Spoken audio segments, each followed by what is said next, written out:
Writing skills is something that's also quite important. You need to learn them. Problem solving and decision making skills are very relevant. Critical thinking skills, and a number of them, I'm sure our facilitators today will do justice to them. So you require and you need these soft skills for you to stay, above and beyond your peers at your place of work. So you really need to ensure that you put ears on the ground and participate effectively and listen to the specialists that is leadership of this organization has brought to us today to equip ourselves that other than you getting your degrees, other than you getting the jobs, what are those things that you need to equip yourself with? And some of them which I have mentioned. So I want again thank our facilitators and our panelists who have dedicated their time. Today is Sunday, they're supposed to be chilling out and relaxing and preparing for Monday. But they've taken time out of their personal time to give back to the younger ones, to mentor, to share knowledge to the younger ones, to make them also become better people in the future. So I want you to take advantage of this time that our facilitators and our panelists have sacrificed, and ensure you participate effectively, ensure you jot down things, ensure you follow suit. Don't. A lot of us are always rushing to keep to write out tidbits and put on our WhatsApp status. Don't let that take away the knowledge you want to acquire. Listen attentively, jot down. Don't quickly rush to social media to want to post things in the name of being the first to post or whatever. The most important thing is for you to take the knowledge, is for you to begin to use the knowledge, and it's for you to move out of your chair right from after the session and begin to look at those relevant skills that are important for you to become a better version of yourself. I also thank the leadership of COI for thinking of this laudable initiative and ensuring that this is put to reality. I wish us all the best, and I thank you all once again. Assalamu alaikum wa rahmatullahi wa barakatuh. Wa alaikum salam wa rahmatullahi wa barakatuh. We're grateful to Mr. Abdulkabir Kuye for the welcome address. Moving forward, we have a particular surprise for us today, because as the leadership of the Council of Higher Institutions, we're able to secure internship placements in two different organizations. One of them is a cyber tech organization, and they require interns in software development. So the process is simple. You will need to send your cover letter, your curriculum vitae, and your portfolio to the email koi@mssnlagos.net. Then you also, for the other internship, it is in a management firm. So they require, it's a graduate training program. So they require interns in management sciences, actuarial science, insurance, accounting, finance and banking, economics, and the likes. So the Google form for the internship, the second internship, that's the one in management sciences, will be available in the chat box. So that will be that for the job internship. So we also happen to have another surprise that in the 21st century, to secure a job, you require a 21st century curriculum vitae. So for you today, we have a master class the session will be held by Miss Olufisoye Damilola from Jobberman Soft Skills. So she's here today to train us in the art of CV masterclass. So we are going to proceed with that. Thank you very much. Thank you so much for the opportunity. My name is Damilola Olufisoye. Sorry, can I be allowed to share my screen, please? You'd be allowed to do that, ma'am. Yes, you can. Okay. So as we're waiting for that to happen, I think I want to start by saying that the first thing I want all of us to understand is that before any organization sends out an advert, you'll be like required skills, experiences, and competences that the person they want to have should have that's coming in. So let me check if I can share my screen now. Okay, fine, I can. Good. Can everyone see my screen? Yes, we can, Ma. You can proceed. Thank you. Okay, thank you. So today we'll be talking about CV writing, but just before we jump into the CV writing, there's something I want us to highlight first. It's called the ATS. The ATS is called an applicant tracking system. Now, have you ever wondered that an HR will manage to handle about 2,000, 10,000 applicants for just one position and still be able to invite like 20 people for an interview? So this is where the ATS comes into play. It's an applicant tracking machine, a software application that enables the electronic handling of recruitment and hiring. So it makes it faster. The CV that comes in, and then the ones that go through it are the ones that will be selected.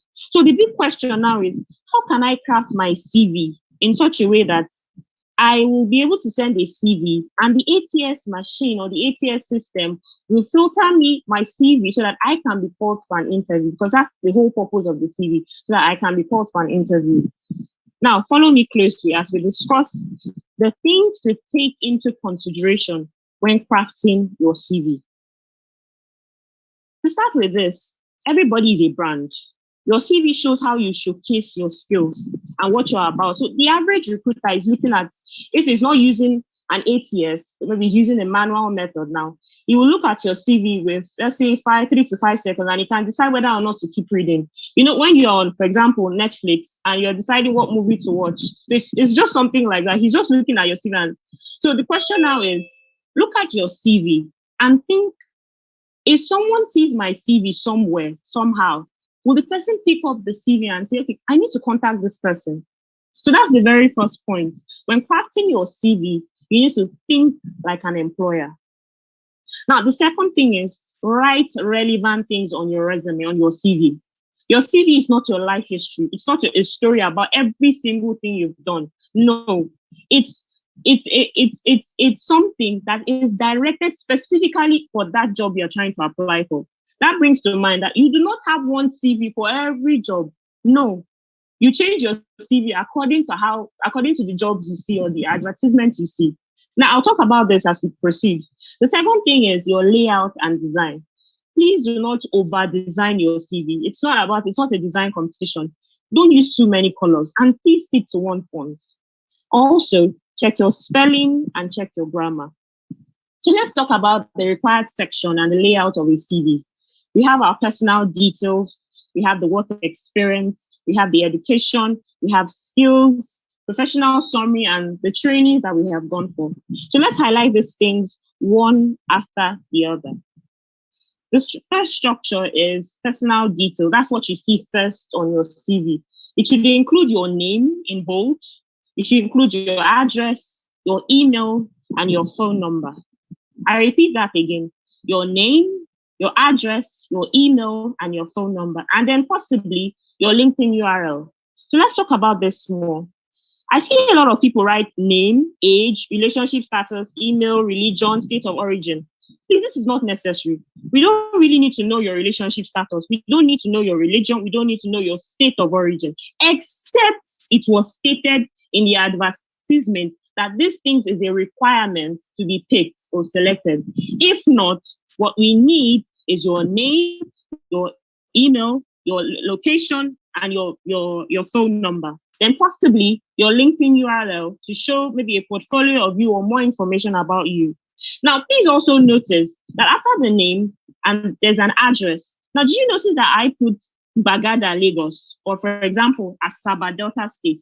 I did not write 7A, so and so streets, opposite this, Lagos, Abuja, Lagos. No. We live in a time, a critical time. We do not quickly give out our personal information. We don't know where this CV is going to go. And even for the recruiter doesn't really need to know exactly where you live. He just wants to know the location. So let's save everyone's time and just give you Bagada, Lagos, Surulere, Lagos, Abuja, Lagos, Asaba, Delta State. Now, the second thing is our email. As much as possible, we want to stay professional. Therefore, our email should be professional. What do I mean? Now, look closely at this email address. It bears the name and the surname of the recipient, of the owner of the CV. So I don't want to have something like a nickname. I'm using a nickname or something like that. Your CV should have a professional email. Once a recruiter sees that that email is not a professional email, he would not address this. He would not see this person as a serious person. If you even send a mail using that, maybe for example, use kcxttxyz123@yahoo.com, you would see this person as an unserious person. I would not even open the email to even check the CV itself. So as much as possible, our email should be professional, name and surname. So if you do not have a professional email, please open a professional email with your name and your surname. Then you can now add your phone number, the one you use regularly, and then possibly your LinkedIn URL. So let's go to the next thing. After your contact details, you have your professional summary.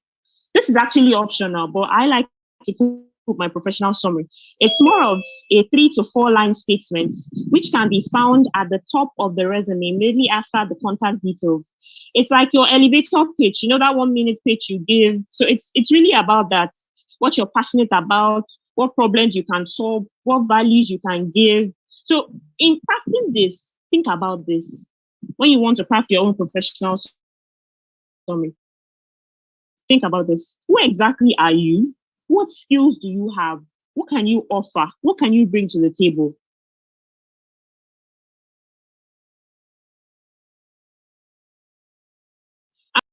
Specific, short, sweet, and simple.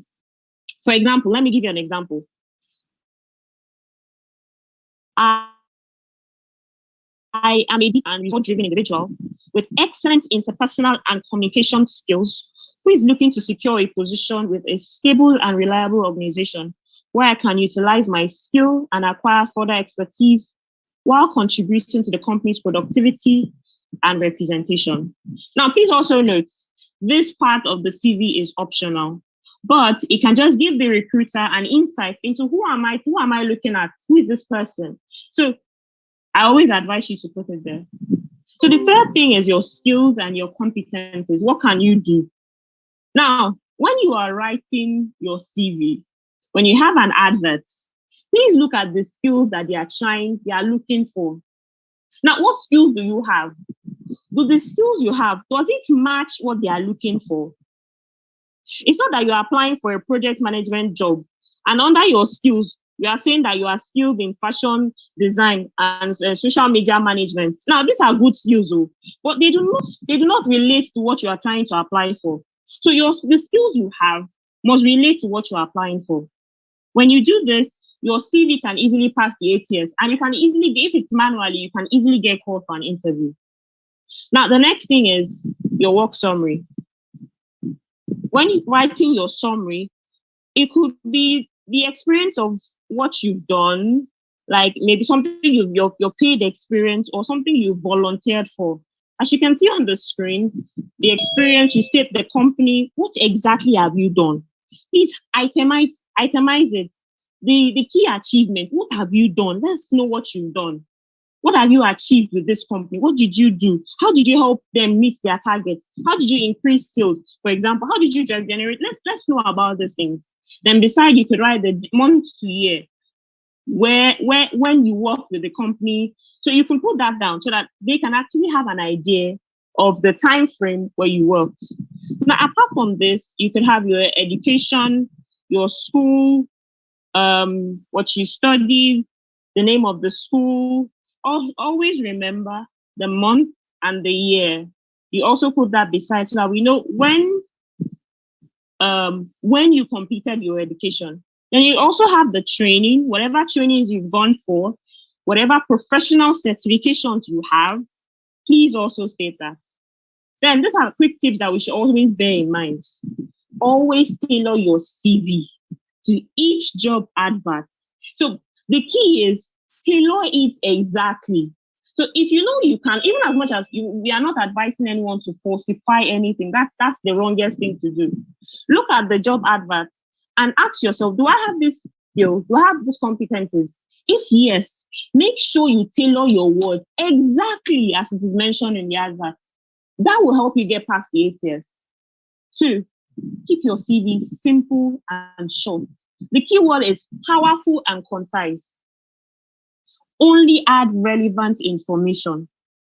I repeat, it's not your life story. It's not a portfolio. If you want them to know more about you, you can keep it on your LinkedIn URL. You can keep on your contact information at the top of your page. You can add your LinkedIn URL. So if they want to know more about it, they can check your LinkedIn out. You could also add your achievement, what you have achieved. If possible, state it, quantify it. Let's know how many people did you help. Okay, I helped 1,005 people. Okay, I did it. Let's quantify the result, not generalize it. Let's know what you did. Now, another thing is check for spellings and error. This is a major turn-off when you have mistakes of spellings and error. Please check for spellings and error. Then finally, please be honest. Don't include what you have done, what you have not done. Be very, very honest. Because if at the end of the day, one gets the job and you can't do what you've written in your resume or your CV, then what's the whole point of it? So please be honest. We're not asking anyone to falsify anything. Just make sure you are using the exact keywords, but you are still honest. Do not include jobs that you have not done or any false achievements. So at this point, I would like to say thank you. If there are any questions, you can drop in the chat box. Thank you so much for this opportunity. Do have a wonderful day.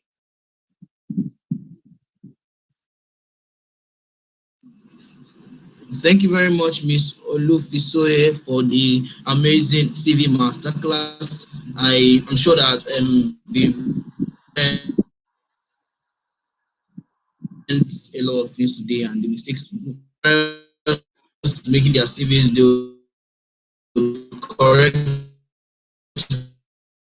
that and move forward. I noticed that a lot of people joined the webinar after I made the announcement earlier. So please, the first thing is we have job internship openings, 2 types. We have one of them is for a cyber tech company who requires software developers. So if you are a software developer, you are going to include your CV, your cover letter, and your portfolio, and you can take some of Ms. Olufisoye's CV tips and you can tailor that to getting the job. You can send that to koai@mssnlagos.net. And then for the other application, which is in a management firm, a business advisory firm, we require people in managerial sciences, actuarial sciences, accounting, finance, insurance, economics. We need them, and there's a Google form in the chat box where they can fill, where they would write their details and fill it out so we can get back to them. And so the back follow us at SCF__ official.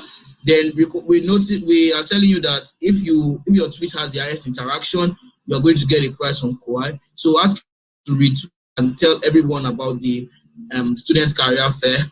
So the giveaway session in the next 1 minute, or we're announcing the details, and those who fit in the category should do that.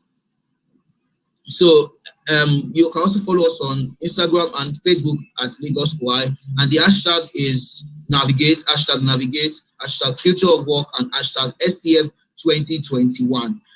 So we would the first 5 people to drop their phone numbers in the chat box will get data prize from Kawhi. So the first 5 people to drop their phone numbers in the chat box will get. Okay, there are so many people already.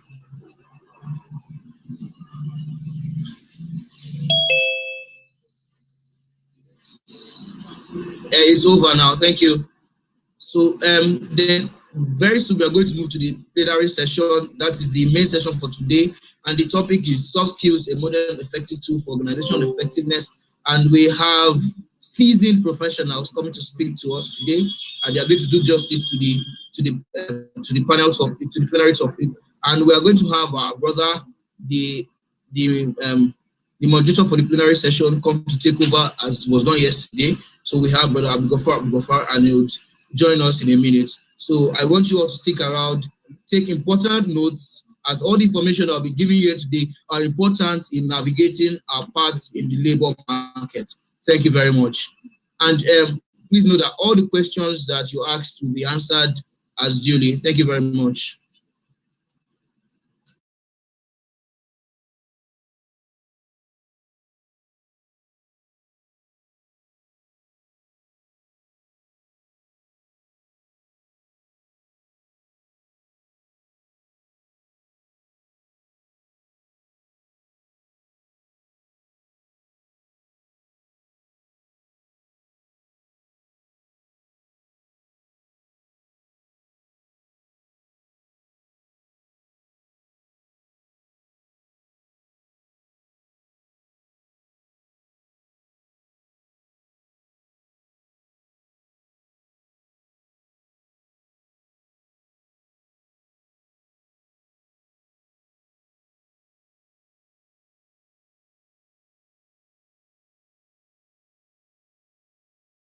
Just talk. You're busy.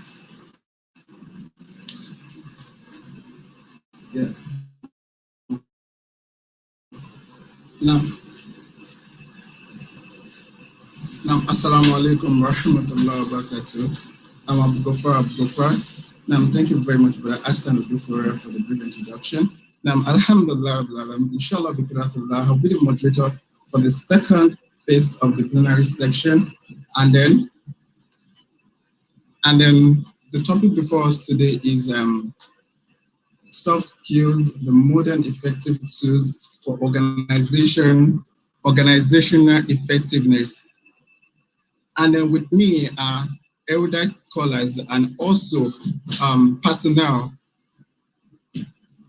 great personnel in their respective chosen career to discuss it with us in likes of Mrs. Toyin Kekere Epon, who is a chartered accountant, and then she has a wide range of working experience from GT and Stanbic IBTC, and then currently she is the CEO of Lotus Financial Service Limited.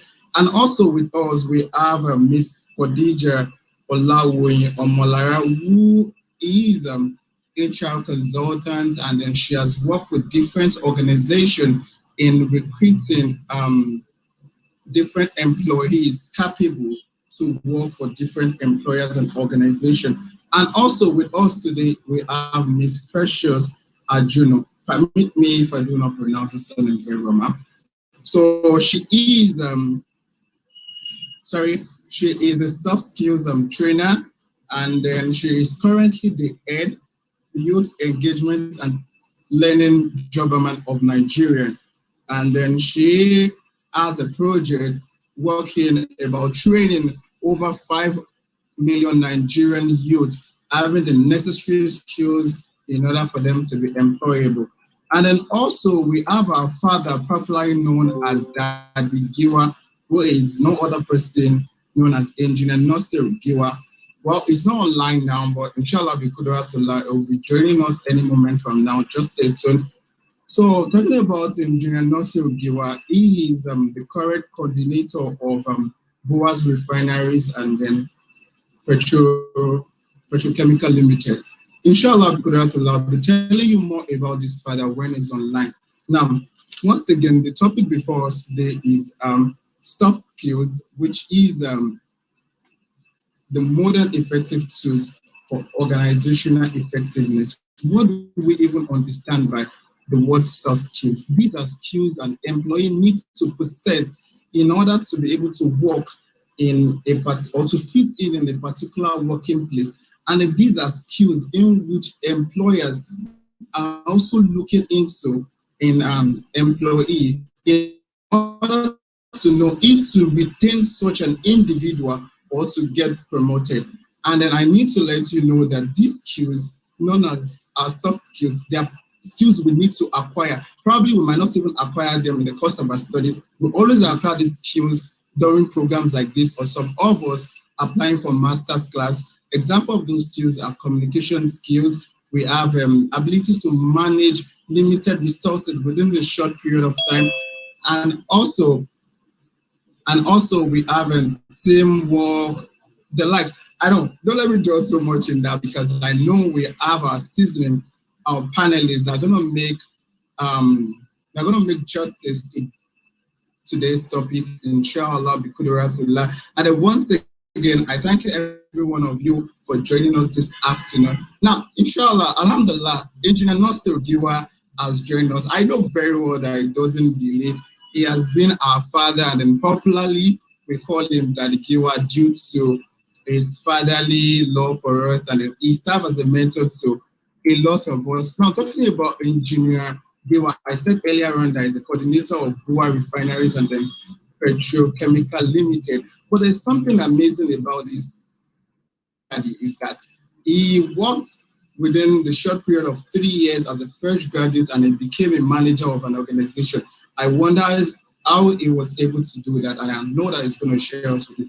Another thing is that he created his company last year, October, and then January this year, he left the company for Ats Refineries and Petrochemical Limited. So I think he needs to share us those experiences. Now, inshallah, this session is going to last for the next 1 hour, but our speakers have 40 minutes, which means 10 minutes each, in order for them to attempt or to make justice to the questions that will be asked. And then also, we have about 10-15 minutes for our participants to also ask their question, which need to be dropped in the Q&A box.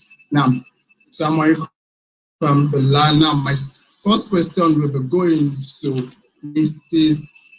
Toyin Kekirieko. Assalamu alaikum wa rahmatullahi wa barakatuh.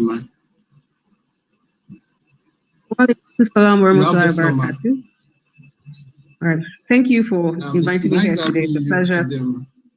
A pleasure. And this is also a good program that all of you are together. Thank you very much. Particularly myself, I've been looking forward to speak with Lotus Capital Services. So I think it's an opportunity for me to ask my question. But before then, having achieved a milestone as a chartered accountant man, it is actually very commendable. Now, from your experience, what skills do you think it is lacking in the youth of today, and then, or the skills they need in order to be successful in the field, man? Okay, thank you for that. Yes, I heard you. Can you hear me very well? Yes, we can.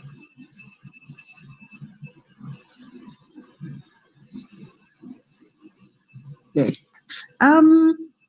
Like I think the first speaker initially said, your degree is merely to get a foot in the door, really, into whatever organization you wish to be in.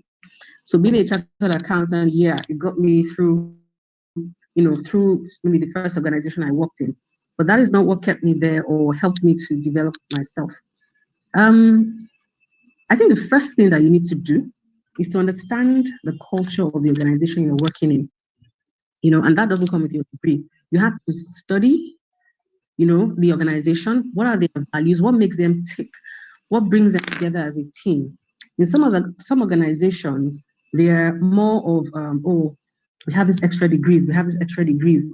Get yours, extra degree. In some organizations, they're a marketing firm, mainly. So the marketers are the stars. Oh, I brought this deal. I brought that deal. If that's the culture, study it, understand it, how can you blend it? And in some organizations, they're social, so let's go for lunch, let's go for this, let's go with them. So that's the first thing. You have to learn how to blend it before you can actually stand out. Then the second thing I would say is you have to understand your bosses. Understand your bosses, what makes them tick. And not just the big boss. The small bosses, you have to understand it, because a lot of people think, oh, let me just understand the big boss. No, what can I do to make sure, I do well? You have to understand the small bosses as well, because I can assure you that you will get nowhere near the big boss if the small bosses aren't happy. And I don't mean sucking up. Sucking up is for people that don't know anything. Once you can do your job the right way, you don't need to suck up. Your performance will speak for itself. So those are two main things that you won't read anywhere on Google about what you need to.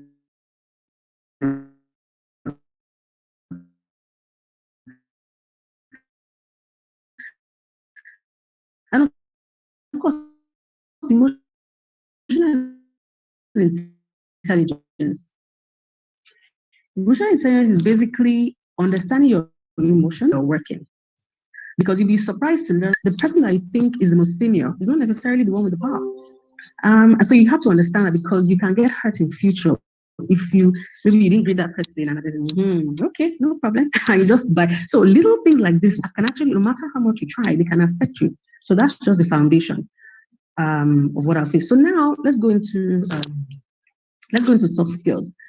The first thing I would say is that you need to manage your productivity reputation. What is your productivity reputation? Are you a performer? Are you a performer? In the first few weeks, of joining an organization and the little tasks they give you, how do you perform them? Do you show some level of efficiency?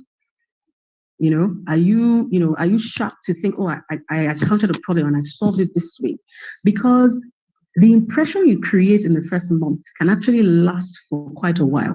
So you have to manage your productivity reputation. At the end of the day, people should, your senior should be able to say, oh, that person has high potential, or she has high potential, he has high potential. What that means is that you are new, you are young, but they can train you, and with the right experience, you can add value to that firm. But you have to show that early on when you get there, and that is in the few tasks you do when you get there. So you have to show that you can manage your time well. You have to show you have good organizational skills. You have to show that if you encounter a problem, you're not just stuck and thinking, "Oh my God, how do I solve this problem?" You ask questions. You try new things and then if you encounter maybe a particular service. Have you tried to change it? Like, well, this is how they've always done. Let me do it that way. Have you tried to change it? So those are the kind of things that, would actually help you in your career going forward. I don't want to say the usual communication. Everybody knows communication, all of that. But I'll talk about that a bit as well. One of the things you also have to learn is adaptability, especially with COVID. Last year, everybody, so not just the newbies this time, everybody had to adapt. Everybody had to change their lifestyle. Everybody had to, you have your kids working, your kids are at home, schooling from home. You are sometimes at home as well. How do you manage everything? So you have to, adaptability is very important. How you adapt to the changes in the working environment is very, very important as well. So I'll stop there for now. I know there are other questions and all, but there are other things I would say. I guess I'll, say that as we go along. So. Thank you very much, Ma. That's actually insightful, Ma. Yes, viewers or participants, I think with a little she has said, we'll be able to jot down something like being productive, learning about our boss and organizational skills. And also, I think it is not even in the working system, even as a student, we also need to study individual lecturers and also the way the school runs and things like that. And as she said, we should be able to adapt. Also, as a student, I think we should be able to do that now also, like moving from a physical class to a virtual class now. Thank you very much. And then my next question will be going to Mrs. Khadija Olawoyin. I said it earlier on that she is a consultant, ma'am. Miss Khadija Olawoyin, you have the floor, ma'am. And my question is that, ma'am, as an experienced recruiter, ma'am, can you please narrate your experiences when it comes to recruiting the rightful person for a job? Good morning, everyone. Good morning, ma'am. Thank you for this opportunity.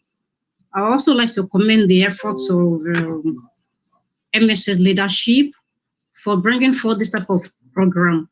It's the only way we can develop ourselves in the Ummah and empower ourselves financially. So it's not only spiritual we are looking at, we're also looking at our well-being, financial empowerment, so that we can have more and more successful individuals within the Ummah. So kudos to all of you. From my experience, I will say that when you want to recruit for any position, just like Ms. Fisayo mentioned, there's need for it. And because of this need, organizations will surely hire to fill that role.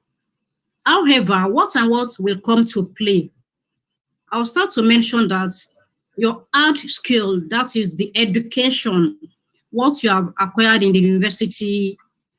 In some cases, if it is low-level position. They may be looking at class of grade, what you studied. But when it's going to mid-level positions, class of grade may not come to play. It will not be your competencies.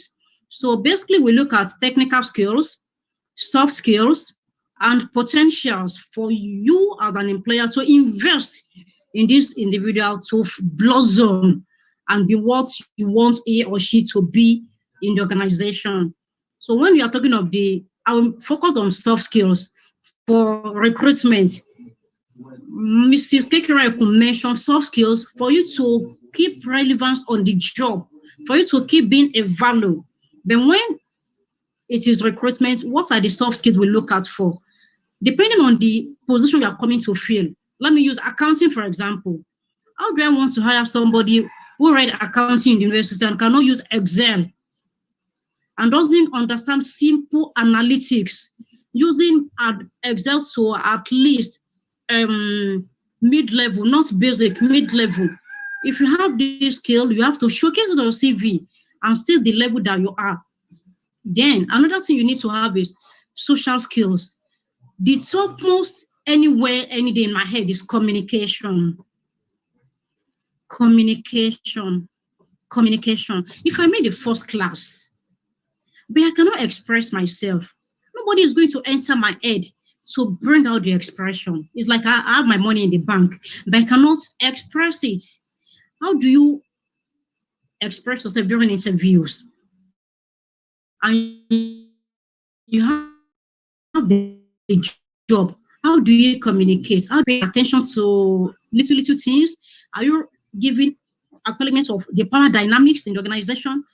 So it's a combination of several things. But for our level, I will encourage that we don't wait until we complete our studies in the university before we start to look for jobs, or before we start to build our competencies. From 300 level, any opportunity to do a volunteering job for any organization close to your house, do it, move on. 400 level, do it, move on. 500 level, do it, move on. By the time you are doing your NYC, will anybody call you a fresh graduate? Nobody will call you a fresh graduate. You would have built network of over 1,000 people, because company A, 15 people. Company B, 50. If I tell you how I got to know Engineer Giwa and so many other big names in the UMA, Yusuf, so many, it's top volunteering. And having recruited Nigeria, Europe, Middle East, French-speaking countries, I can tell you it's networking that does it. It is networking. As you are working, volunteering, you are knowing people, and they cannot deny not knowing you. When you complete your NYC and you want to look for a job, they will look for you. You will not be the one to be looking for people. And most importantly, your attitude. Your attitude will take you to the ultimate. It's not my first class. It's not my Excel skill. It's not my intelligence. It's not my superb communication. It's not the way I manage my audience when I'm at the podium or when I'm facilitating. Your attitude will now take you to the ultimate. So as undergraduates and fresh graduates, I'm sorry to use this word because I don't believe there should be any fresh graduates.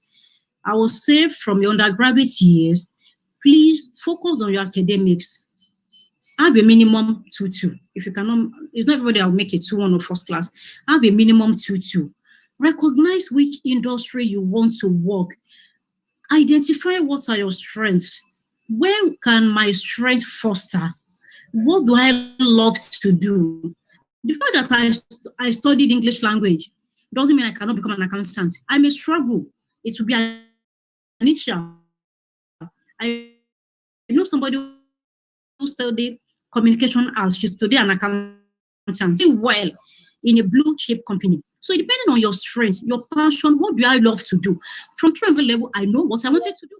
I had a coach, I had a mentor, I knew the industry I wanted to work. So I carefully built myself to align with what my interests are, because turbulences will come. It is the interest that will shape you to remain focused on what you've chosen to do in life. Know what you want to do. Identify who can help you. and ride on the shoulders of people that are already established. You don't need to do a trial and error. You must know what you want to do. For example, I'm studying pharmacy now, but my parents asked me to study pharmacy. I really love to be in sales. So I will finish my pharmacy. From NYC, I do my certification to become a sales a professional. Then I'll navigate and become a sales professional. I feel fulfilled without injuring anybody. And I will excel in my career because I know what I want to do. I've identified what skills I need to excel. What are the certifications I need to obtain to excel? I know everything, and I put my energy and focus in this. I look for support here and there, and I get in and I move on in my life. This is how it works for us to succeed. Know what skills you need to excel in each field. For example, if you want to be an accountant, you can talk to Mrs. Kekere. She will guide you. Do ACCA, do this, do that. Then you move on. By the time you are completing, you will not look for job. The job will be there looking for, because there's no day we don't recruit. Ask the lady from Jobaman. I post requests to them from time to time. I post requests to them from time to almost every week. Will forever be recruiting, and it is people they need to do these jobs. Please, let's brace up to the challenge and move on to greater heights. Thank you. Thank you very much, Mrs. Khadija Olawe. Wow, that's actually nice. So this is telling us that, well, as we're moving out of school, there's job waiting for us out there. And then how can we get into those jobs is by following those things they've told us, from communication skills. And then the most important of it is our attitude, as you said. Even right from while we are in school, let's have good attitude towards our colleagues, because we don't know, one of them can actually be a source of help to us. Thank you very much, Mrs. Khadija Olawe, once again. Now, I'll be moving to our next panelist, who is Mrs. Precious. Yes, Mrs. Precious, as the head of youth and engagement and then learning at Jobaman Nigerian, where you have worked on several projects with a goal of upscaling 5 million youth in Nigeria. What will you say about graduates without the knowledge of soft skills, ma'am?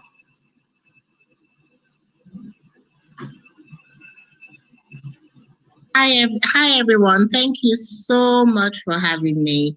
I'm beyond thrilled to be here. One of the big differentiators between someone who would be successful and just another, what's the word now? Another applicant is soft skills. Why? I don't know, can you hear me? Just making sure. Yes, ma'am. Awesome. Soft skills. And what are they? They are non-technical skills. I mean, think about the number of young people at Jobaman. When you apply for a job in Canada or in the US, you will find maybe for one job, 10 people apply, 20 people. For one job in Nigeria, you would have thousands of applicants vying for the same position. And many times, everybody's qualified. So how then, as a recruiter, do you differentiate? How do you determine if Precious deserves the job, or if I should give the job to Tony? Many times it's through soft skills, and it starts from your interviewing process. So you have to be very, very careful. I've sat in a lot of interviews where you find young people who come, who are not able to communicate. And sometimes they have good degrees. And I want to really thank the speakers who spoke before me, because they do make very, very good points. And, thanks to you for setting this up as well. It's so important to know soft skills. But what are they? They're those little nuances, those tiny little things that differentiate one person from another. All of us know people who are good communicators. I heard a speaker talk about networking, and I was very excited because it's super important, right, to network. But some of us will go for events and not talk to anybody. Some of us don't know what to say. I've met people who are really good, and in an interview situation, they have stage fright. Say something, they just keep quiet. And they're very good, but you really need to learn to be assertive. And some of us, is the way we were socialized. So I noticed that when I do hold interviews in the South and I hold interviews in the North of Nigeria, you will find different things, just in terms of the way that we're socialized. But whilst as recruiters, we're trying to train ourselves to be aware of those cultural nuances, it's also important for you to be a global citizen, I beg your pardon, and listen up.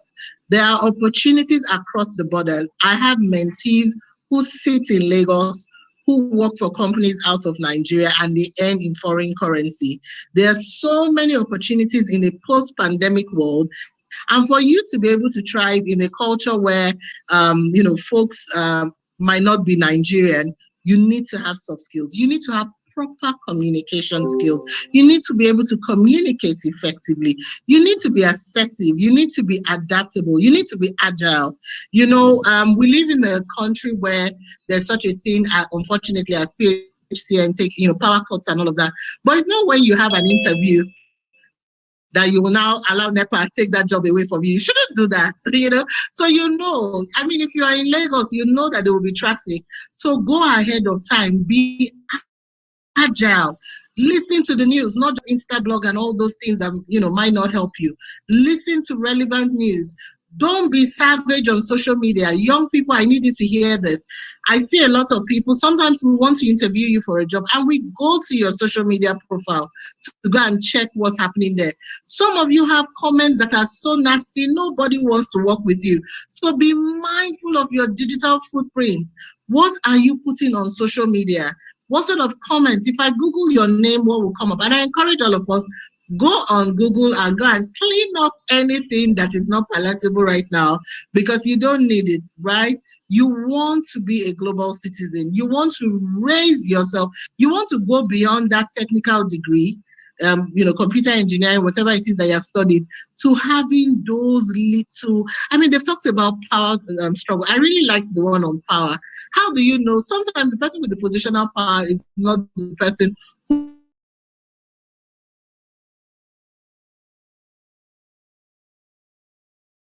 has. You need to have soft skills. You need to think on your feet. You need to be a team player. If you want to win championships, you need people. Pressures can only go so far.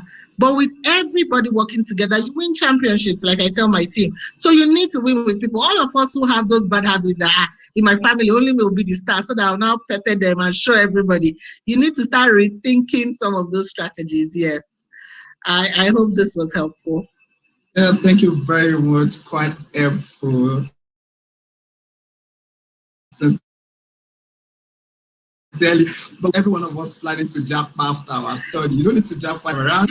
Being in Nigeria, you can be a global citizen when you have the necessary soft skills you need out there. And then also, she said something about our savage attitude on social media. I think something happened with a particular doctor who posted something on social media 2 years ago, and then after she was given visa by Australia government, they discovered what she said and she was denied of a visa. So please, for God's sake, let's have a good digital footprint.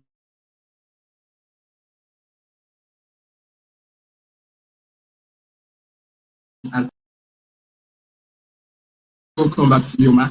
So thank you very much. Now, to our able father in the house, that wow. I know everybody's actually waiting for you to talk, sir. So the question I have for you today is that, sir, with your experience in leadership and management, what are the qualities do you think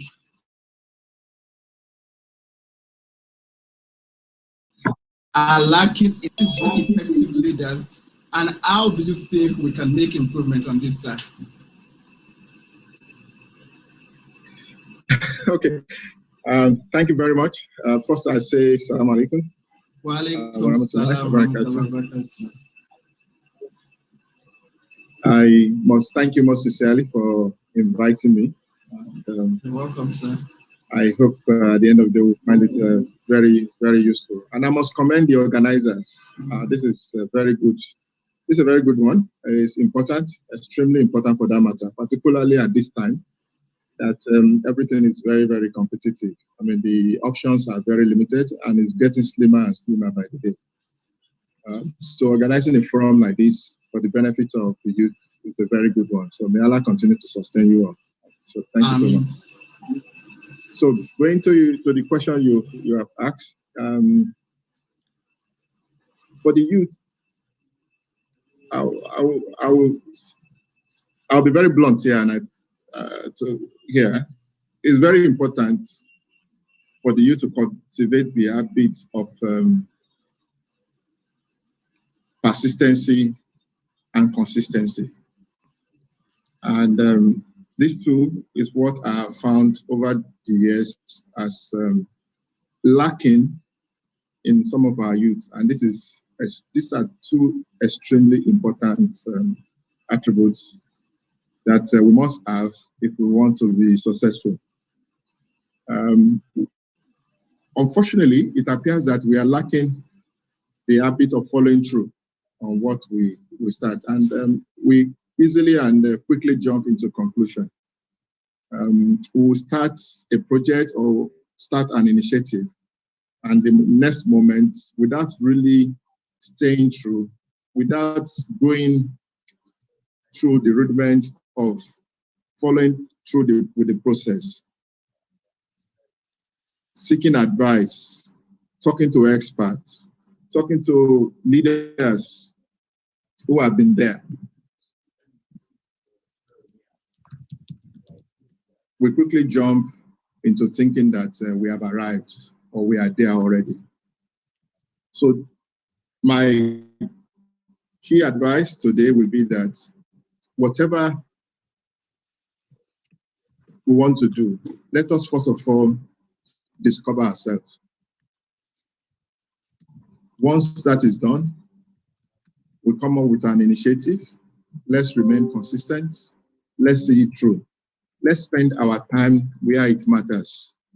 Social media is very good, very critical, very important, but it can also be toxic in the sense that if we do continue to do it the same way most youths are doing it today, then we will not be prioritizing our time extremely well. We will be spending more time unknowingly on things that will end up distracting us rather than helping us to see through to our initiative. You then ask yourself the question, why are a lot of initiatives why have we not been very successful in a lot of projects, in a lot of initiatives, in a lot of business ideas? It all boils down to that two characteristics, and I repeat, consistency and persistence. Once we develop ourselves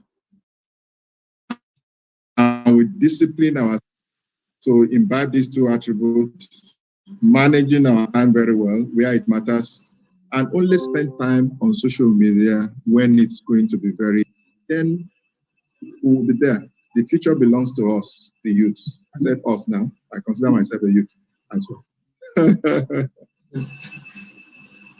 Okay, yeah, thank you very much, sir. Thank you, sir. Wow, he has actually made mention of a lot of things, but I think the two main things I've been told right from time is about persistency and persistency. Wow. Even as a medical student, you need to be persistent and be consistent.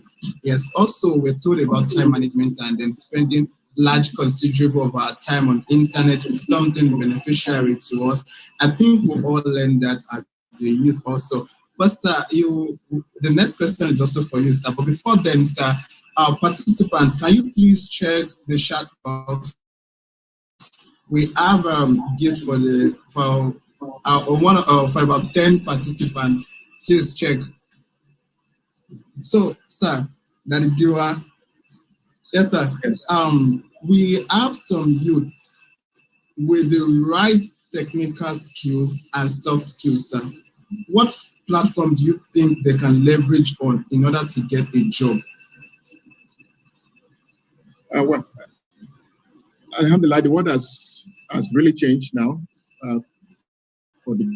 There's a lot that is happening now that we didn't have it during our time.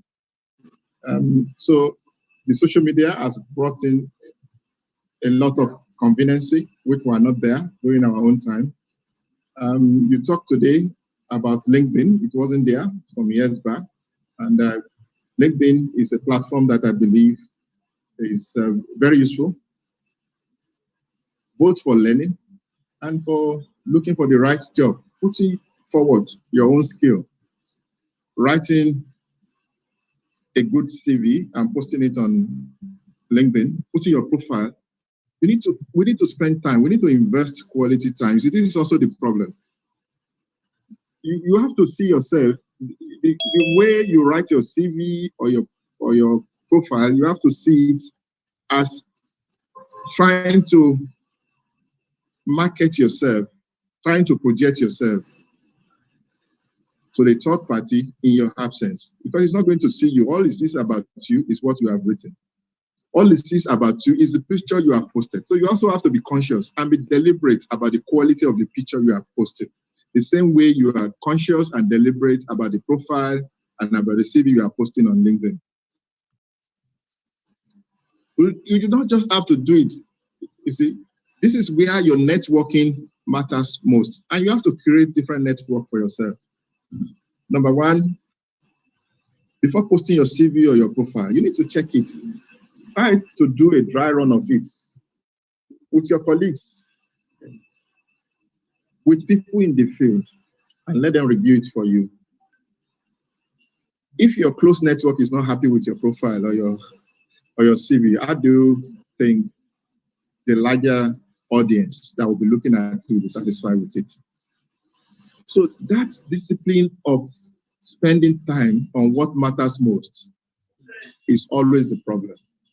So the platform is not the problem, but there are quite a number of platforms. For instance, you said earlier, I have this, that's the reason I curated or founded the NGM platform, which is a mentorship platform, because the gap is there. And I identified the gap going up in my career. I noticed how a lot of colleagues also struggled. So the purpose of NGM is to ensure that we at the early stage for our mentees, these gaps are pointed out to them. They are assisted, they are given the right environment to identify this gap. And at the same time, they also have the forum, the platform, to engage with their peers, with people who are their peers in the field, in the profession they are, or people who have already senior. So you have a very good mix. We have co-mentors, we have mentors before we even have mentees. So we have created a platform where our mentees can easily interact, collaborate, and discuss with people in whatever field they aspire to be. So this is the type of platform I will encourage the youth to belong to, mentorship platform, such as the NGM platform. LinkedIn, you have to be there. If you are not, I'll be surprised or amazed if we don't have people here today. If anyone here today is not in LinkedIn, then what have you been doing on the internet? And I know there are a couple of others. Try to curate, be deliberate in selecting your network. You need a very strong network, a very strong connection.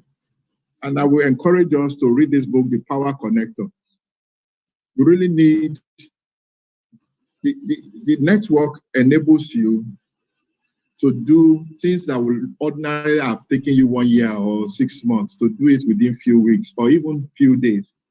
Because you don't have to figure it out yourself. You don't have to spend time thinking about it or trying to figure it out.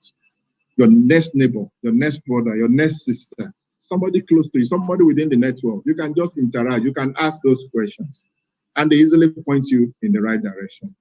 And with that, our expectation is that if it has taken us 30 years, 20 years to be where we are, you shouldn't take that same step. It will take you less time to be there. And if you can do it, you have, Allah has provided us in this generation with things that can easily make us to do it. Somebody asked me yesterday that in our time, if you want to research, how do we do it? I said, simple, we go to the library. I said, what? Yes. We have to research or look for anything. We simply go to the library and we have to start searching books, looking for books. But look at you today, you only need to press the keyword. It will go. So life has been made enormously easy for you. You can even do better than your lecturers. Nowadays, first of all, somebody must recommend a book for you. You don't need anyone to recommend a book for you. Go to the Google. All this will be.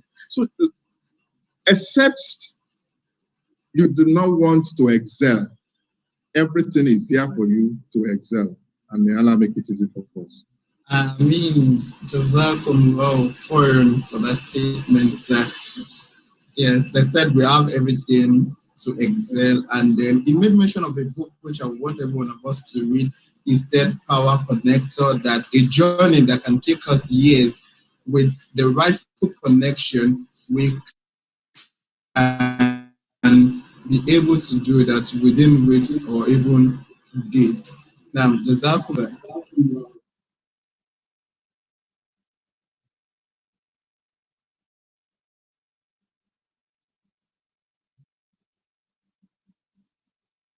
Okay, now thank you very much, sir. But before I move on to the next panelist, Mrs. Khadija Olawoyin said she has something to say about how to search for a job. Now, Assalamualaikum. Okay, thank you very much. In addition to what Engineer Giwa said on how you position yourself to search for job opportunities, LinkedIn, like you said, is an excellent platform that all of us should be there. I will also strongly recommend that we identify recruitment agencies that are doing very well. Jobberman is one of them. There are so many other ones that are reputed and they are genuine. So you mentioned a question that some people, they have technical skills, but they don't know how to search for job. LinkedIn, they should register with recruitment agencies and networking. Have they formatted their CV to give it to Engineer Giwa, to myself, to Mrs. Precious? How many people on their platform have they shared their CVs? By the time you share your CV with 15 people on your network, 15 quality people, opportunity will come, and one of them will come to fruition. Remember again, the number of interviews you go for determine how closer you have to get the meal. So you have to attend as many interviews as possible. Don't think because yesterday it was they know somebody, they didn't give me the job. No, it doesn't work like that. You are gradually and tactically building yourself to get the best of the meals, and the one that is yours shall never miss you. So that's what I wanted to add. Agencies, networking. Yeah. Thank you very much, Sister Khadija. And maybe I want to also quickly add that once you form your network, it is very important also that you oil your network properly. But that's another thing. The youth tend to only call their network when they need something from them. You also have to be deliberate about when and how you will connect with your network. And that's why that book is very important. There must be people in your network that you call every week, at least once a week, maybe, some once a month, some quarter. But you must be deliberate in calling them. When you call them, when you network with them, maybe not unnecessarily calling, maybe just sending a message to wish them well or something, and take opportunity of when they have special occasion to also greet them. They will also have you in mind. You know, it takes a lot. It takes a lot to manage a network. You cannot expect to derive maximum benefit from your network when you don't oil it. You need to curate a bank account for your network. This time around, it's not about Naira. It is about how you manage it. Thank you very much, sir. But sir, someone asked a question if we can you hear me, sir? Yes, I can hear you. Yeah. Someone asked for the name of the author of the book.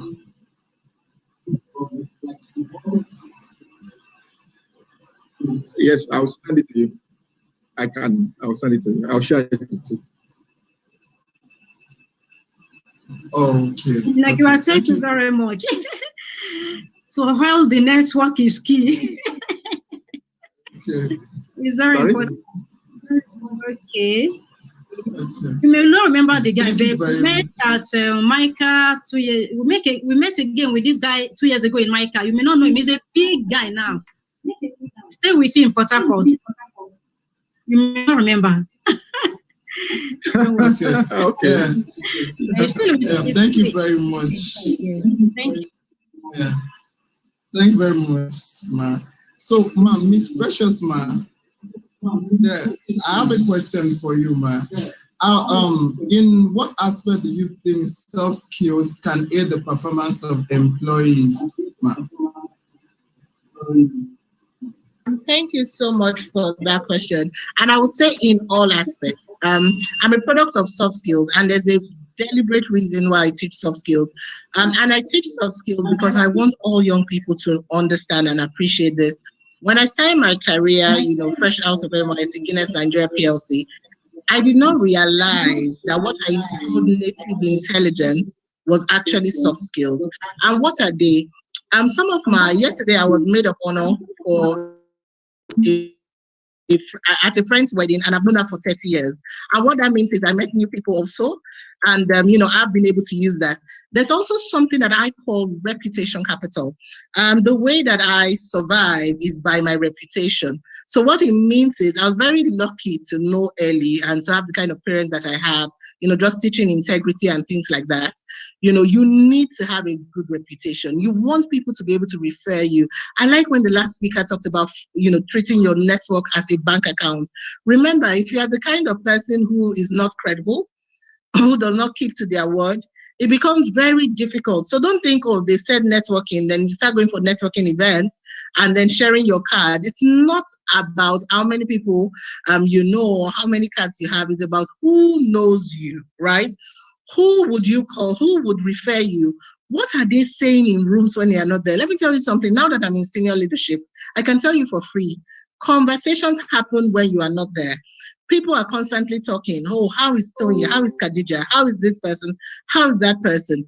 You want people who would be able to fight for you. Recently, someone tried to exit our organization, and that's somebody that I consider top talent. And it was so interesting that when we heard he was going to leave, everybody sitting in the room, he wasn't there, said he can't leave. We double his offer, we do anything we want to do, but that guy cannot leave our organization. Why? Because we realize that he's talent and not an employee. Let me be very clear. There's a difference between talent and an employee. Anybody can be an employee, not everybody's talent. The minute you get your foot through the door, your first job, your first internship, your first volunteer opportunity, go there and give it your all. Be known as a learning magnet. And let me also say this. You can sponsor words across the organization. So for me, my sponsored word is excellence. From the first day I joined Jobberman, I told everyone I'm going to build an excellent team and we're going to win championships. So it's very interesting when I hear people saying it that, when they have meetings, I hear things like, we're an excellent team. We're here to win championships. Those are my sponsored words. You want to be known by something, and whether you like it or not, people are constantly checking you out. They are defining you. Do not be part of gossiping organizations. Some of us have so many bad habits. Some of us are politicians in an organization. I tell people, I'm not a politician, but I'm top talent. When I come here, when you need something to get done, you would look for me. When you need people to play politics, you would not find me there. So there's nothing like, oh, Precious said this about somebody, or Precious did that about, some of us are not sure of the value that we bring to the table. So instead of spending my 12 years in my career trying to, be a politician, what I did and I still do is invest in myself. I am constantly doing training. I want to be the top soft skills trainer out of Africa, right?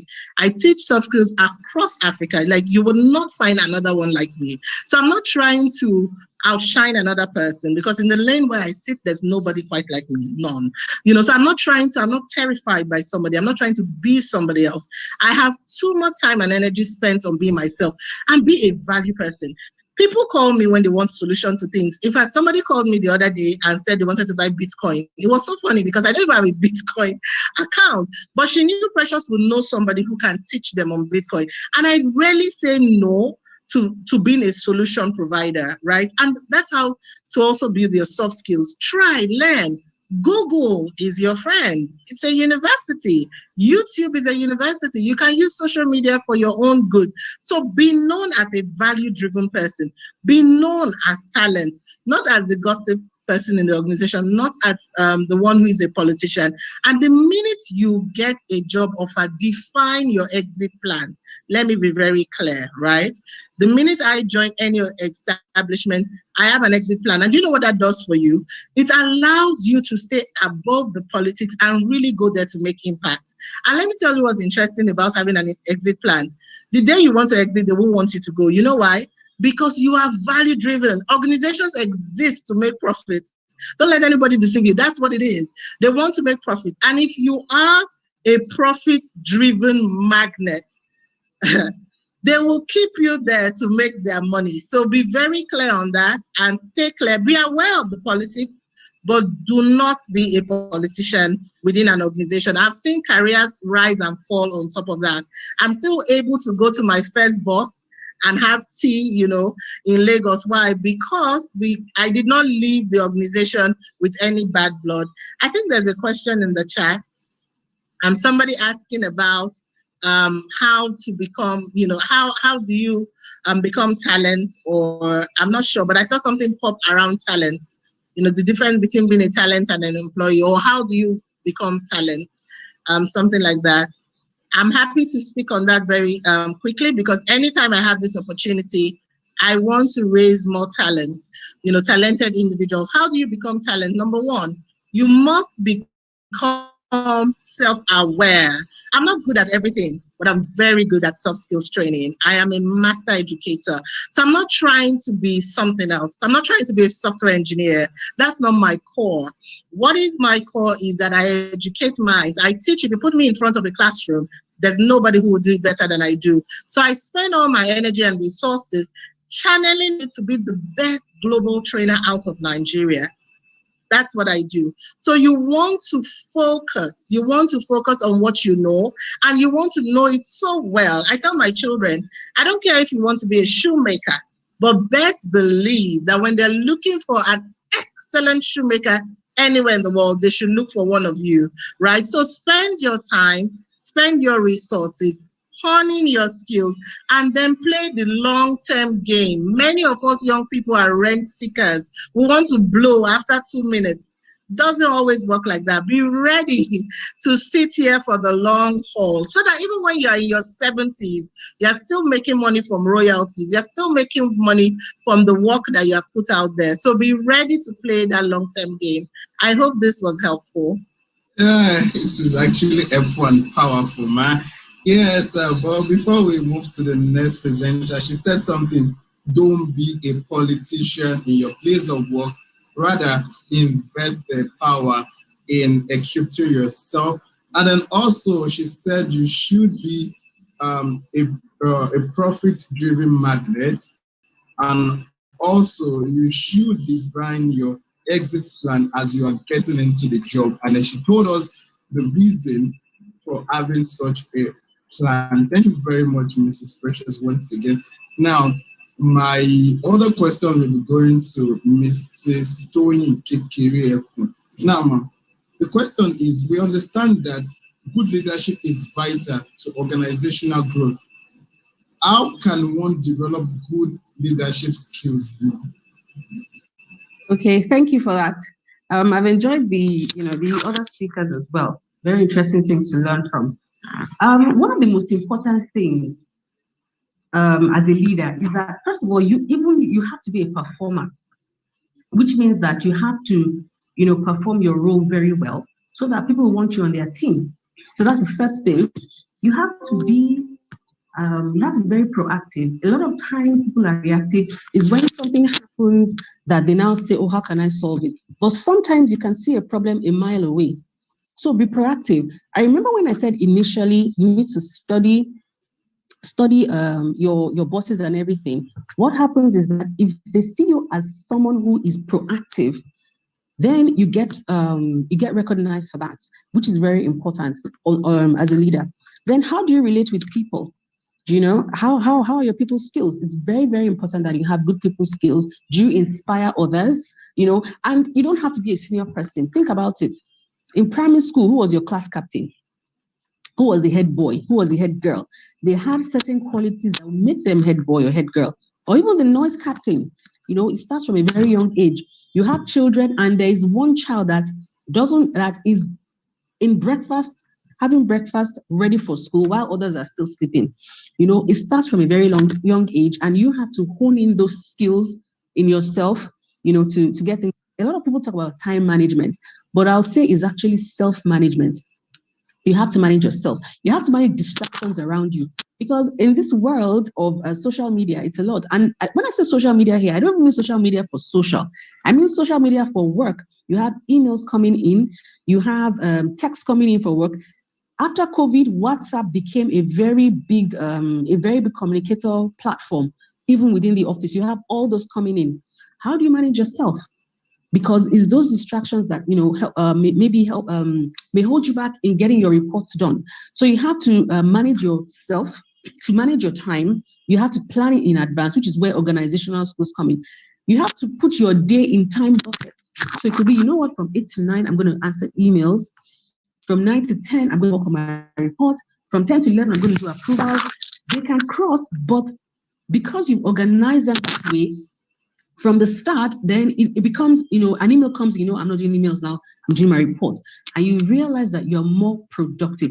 Remember, I said initially, you have to mind your productivity reputation. I repeat it, your productivity reputation, because you don't want to be someone that when they mention your name, the message should be, I want him on my team, or I want her on my team. You don't want your name mentioned and they say one chance, don't try that guy, he will mess up your project. You don't want that. So your productive reputation is important.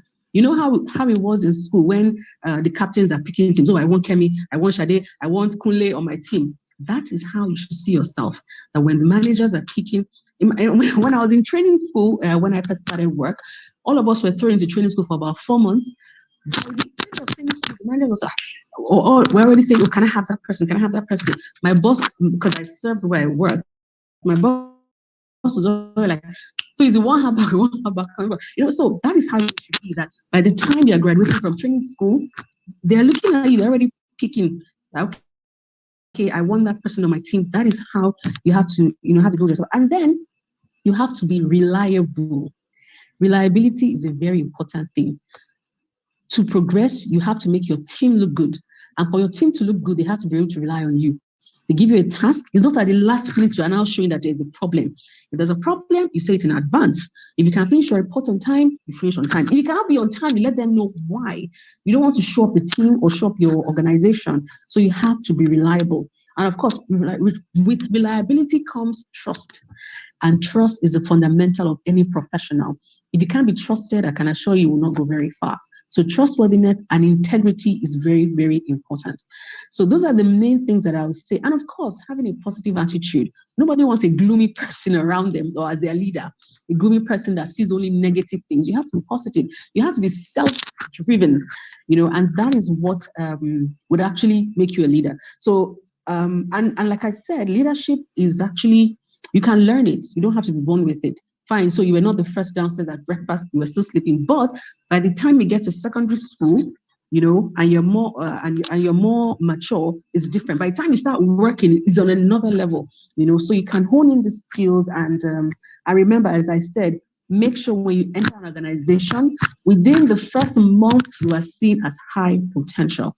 People classified as high potential have a very a more positive chance of moving forward than the people that are written off, and no matter how much they struggle and try to come back, it's people have minds have been made up.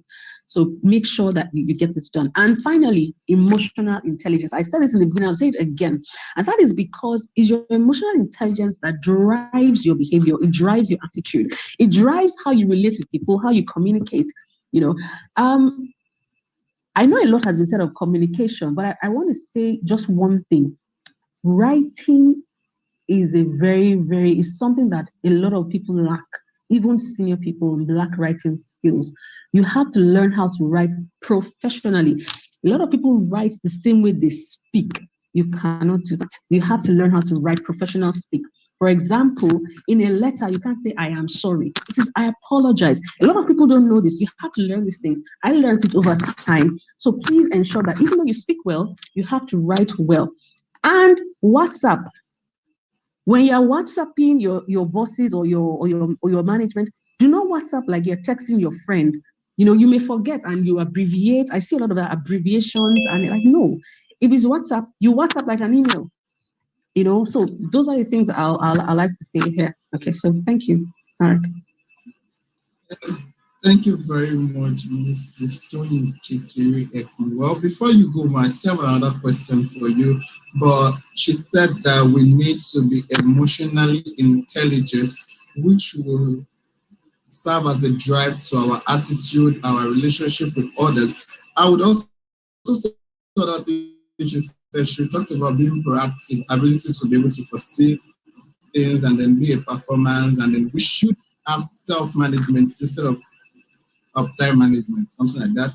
And then she said a lot of things, but I think she will say more from the other question I'll be asking her now, ma'am. But does your organization create a platform for youth development, ma'am?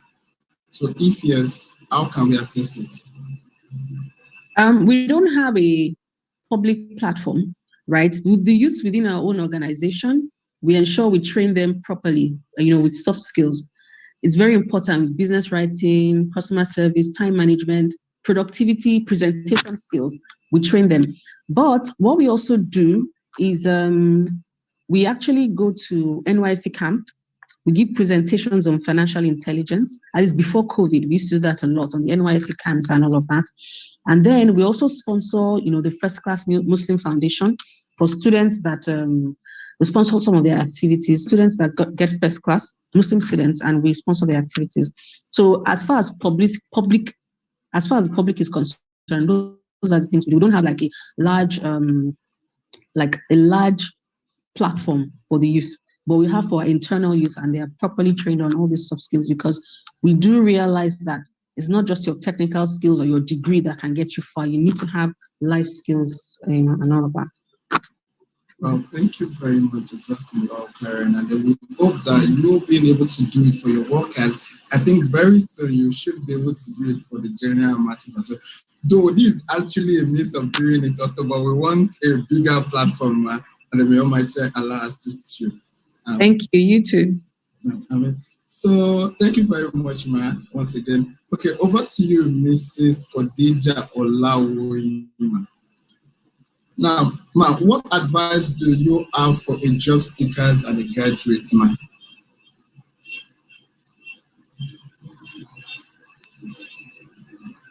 Okay. For job seekers, all we've been discussing since, all what the facilitators have mentioned, they're what we should pay attention to. We should prepare ourselves for the job of our dreams. We should realize that finding job is job itself. It doesn't come like magic. We have to work for it. We have to strive for it. We have to remain focused until the job we desire comes to our table. We shouldn't give up. We should keep investing in ourselves with all those skills that have been mentioned: writing skills, communication, analytics, or depending on where we want to pitch our tent as a career, we can channel our resources to build those competencies that make us ready to hire when we go for job interviews. There's no magic to it, and we have to keep practicing. There's no substitution to practice. We have to practice every day. So thank you. Thank you very much, Ms. Khadija. So to our participants, if you've not been jotting anything since morning with what Ms. Khadija said, now I think it's high time we get started, get our books, try to be, don't worry, we'll even make a video for you to check later, but you need to write and then so that you can know if you will be employed or remain unemployed. I think with this statement and this conversation so far, I think there are jobs out there. It's just that probably we don't have that skills to fit in those positions. But I think with this, we should be able to fit in those positions. Thank you very much once again. I would appreciate your time. So my next question is going to Mrs. Precious. I know everybody's actually waiting. So, ma'am, we learned that Jobberman is a platform that connects employees to different recruiters. How do you get the best candidate for these employers? Thank you so much for that question. We're an online digital enabler, and what we use is an ATS, and this is so important. The matching is not done by a human being, it's done with the help of artificial intelligence, right? The ATS is short for Applicant Tracking System. That's why it's so important. I joined during the CV masterclass, and it was very helpful, the tips that she was giving you. You need to tailor your CV to every job application. Let me tell you how the ATS works. If I'm looking for a doctor and in my advert, I put, I want an orthopedic surgeon who is XYZ. The ATS, when you send your resume to us, the ATS will look for those words that I put in the application during the job posting, right? If on the other hand, you know how we do in Nigeria, they say apply for everything, inshallah, something will come up, right? That's what we do. But the challenge with that is if you are not an orthopedic surgeon, because the ATS is not a human being and is not biased, if they don't see those words in your CV, it will screen you out. It will screen you out. So you must tailor your CV to every job application. Use keywords in the job posting. If they say they are looking for an agile person, in your resume, look for a place to write agile. If they say they're looking for a front-end developer, make sure you have front-end experience. Because when the ATS is doing the screen, we get thousands of CV. When it comes to the ATS, it filters it. That's how you see some people, they'll say they're on our side, they're applying for jobs, they're not calling them. Are you qualified for the jobs that you're applying for? Because our employers come to us because we use an ATS. So it's very important that when you're writing your CV, write it knowing that it's an ATS that will do the verification, not necessarily a human being at the back end. I don't know if that's clear, or if you want me to answer more questions there, I'm happy to. Because I really want you after this to get jobs and send me messages on LinkedIn and say this was helpful. Okay, yeah, thank you very much. I think it's quite helpful, okay, because the majority of us just apply for the job without even considering the method by which we can apply. I think with this, okay, everybody, anytime you are applying for a job, try as much as possible, use the keywords by the employee, by the employer rather. Thank you very much, Mrs. Precious. We still want you to wait because there are more questions for you, ma'am. Yeah, thank you very much. I'm allowed to make a remark. Mrs. Precious, majority might interpret that for every job, I must change my resume. Technically, this is not what she meant. What she's saying indirectly is that, for example, in the competencies base or in the job description parts of your story, of your CV narration, try to use some of the skills or competencies that have been used in the advertisement. Let it show a bit on your CV, because it's not possible for me to have like different versions of my CVs for each job. It may work against you as a job seeker. But what she meant is you need to look out for those competencies that the job adverts has, mentioned, and you can put this on your CV, maybe on the soft skill side or on the job description you have narrated per experience on your CV. Thank you so much, Khadija. That's exactly how you should do it. Thank you very much. So now to our personal daddy in the house, the only man among the mighty women. So Daddy Giwasa, we have a question for you. Not really a question, but we want you to advise our youth or the youth in energy and power sector in Nigeria. Okay, thank you very much.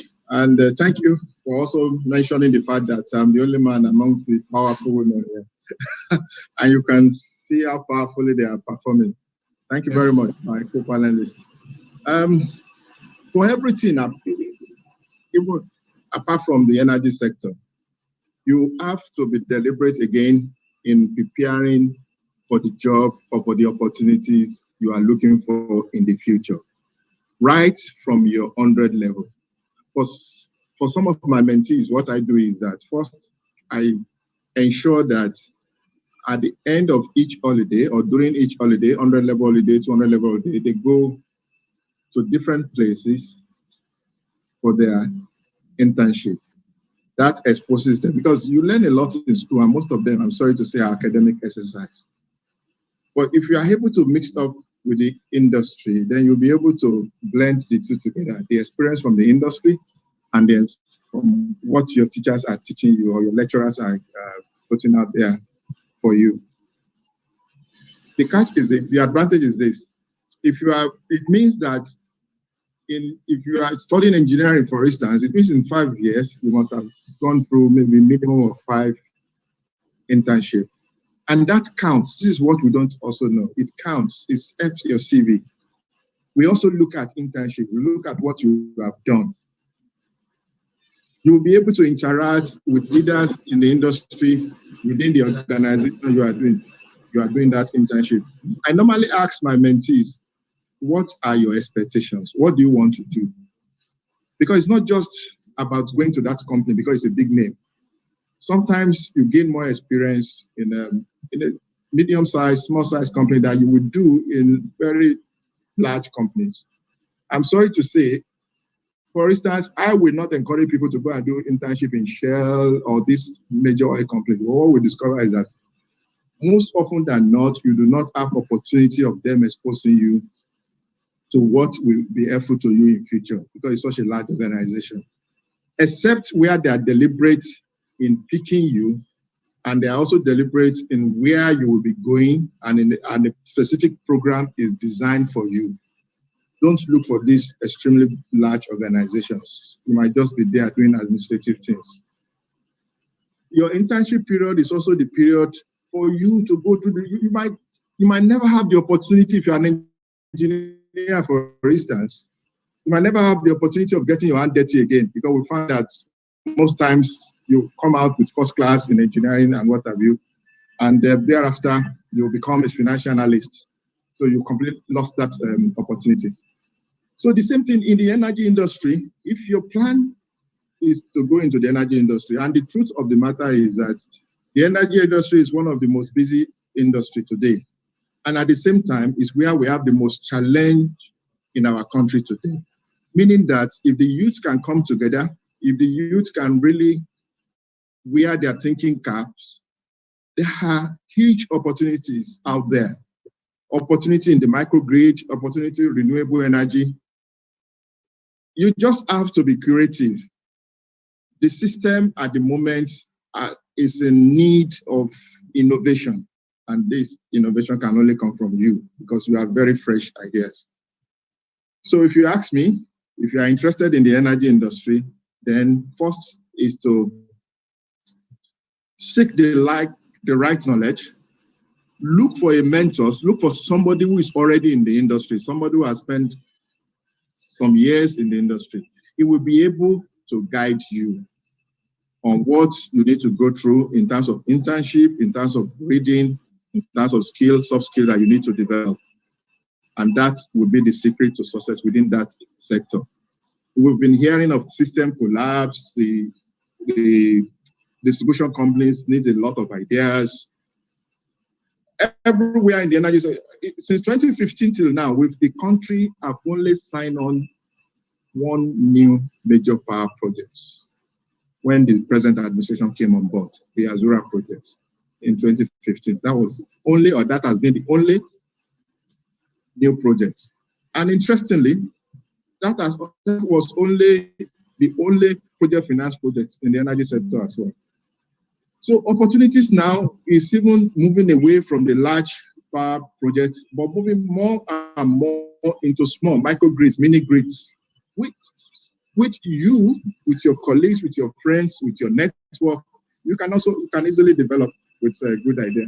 So the opportunities are there, and it is indeed an area for the youth to actually try their innovative skill. Thank you very much. That is so helpful. I know you always deliver some. Thank you very much. We are glad, sir. Okay, Mrs. Toyin Keke, I personally have a question for you, ma. Yes, I've been hearing about those financial services. So I don't know, or let me say that we have some of our students, they actually want to invest in their education, probably those on scholarship. So they're all looking for halal means of investing their money. And I think on Cowrie-wise, you have a platform. So I don't know, can you just briefly explain to us how students can be of use to that kind of investment plan? Okay, thank you for that. So Lotus Capital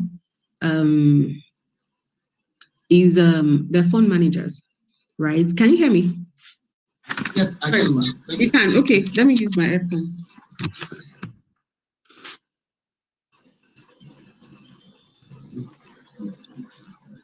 Okay, hello. Yeah, so they're fund managers specializing in halal investments, right? And we have, several products depending on your investment objectives, right? So it depends. You want to invest for 1 year, do you want to invest for 3 years, 5 years? So depending on that. And the thing is that because of the minimum base, it's so possible for anybody that wants to invest. We have a product minimum is 2,000. You have another product minimum is 5,000 naira to invest. So it's actually a good way to save. You can save towards your education, like you've said. You can save towards anything because you know that the funds are an aside. I don't want to market our products directly here. I don't want to use the platform for that. But we do have short-term products, where you can, if your horizon is even 3 months, you can do this. Do you understand? And if your horizon is a longer-term horizon, you have products that are more, medium to high risk. And for the short-term ones, low to medium. So you have that. And your returns are competitive, as in you can match them with other people in the industry. So we do have those platforms. Cowrie-wise is actually another distribution channel for us, right? And our products are listed on their platforms as well, so that we can reach more people. So that's how basically it is. So yes, we do have products, and they're all halal. And I think that is why people. So halal just basically means, first of all, our products are in line with Sharia compliant tenants, right? No interest, no gara is uncertainty. We don't invest in things that are forbidden, non-permissible, alcohol, entertainment industry, armament, things like that, gambling and all of that. So basically, those are the kind of products that we have with us. So yes, I've been in the industry about 15 years now. So yes, so it's safe and the returns are good. So if you're interested, that's it. So the platform. Okay, now, Jazakumullah, and we thank you very much for honoring our presentation, and then from sharing from your knowledge. We pray Almighty Allah reward you on this earth surface and hereafter, and also make it an hujjah for you on the day of judgment. Thank you very much. But we still want you to stay on the platform because we have other programs we want you to also witness. Also, thank you very much once again. I appreciate you, Mrs. Toyin Kekere, Mrs. Khadija Olawoyin, Mrs. Precious Ajono, and then Daddy Giwa. Wow, I would say there's a statement that says that what a man can do, a woman can do better. I think now, what a man can do, I can say boldly that woman has done it better and they are still doing it. May Almighty continue to strengthen us. So now, to our viewers and participants, I think we are all ready to go into that job that we've always admired, that we will always want. And then I think part of those things that we've been taught, or that our panelists, our panelists have said so far, is that we should be proactive, communication skills, writing skills. We should also make judicious use of our times on internet. We should have plan for everything. And another thing we also need to talk about is that we should also set our exit plan once we are getting into a complaint. And then also we should be future driven. Instead of us investing our energy in gossiping and politics in an organization, it is better we invest that time equipping ourselves and getting more of getting equipped and then knowing more about our profession. Yeah, thank you very much. I know a lot of us have more details than I do. Thank you very much for staying with us. We pray Almighty Allah replenishes our pockets. Thank you very much. Now, I will be calling on the moderator, Brother Hassan Ogufora, to take over. Thank you very much. Jazakumullahu khairan.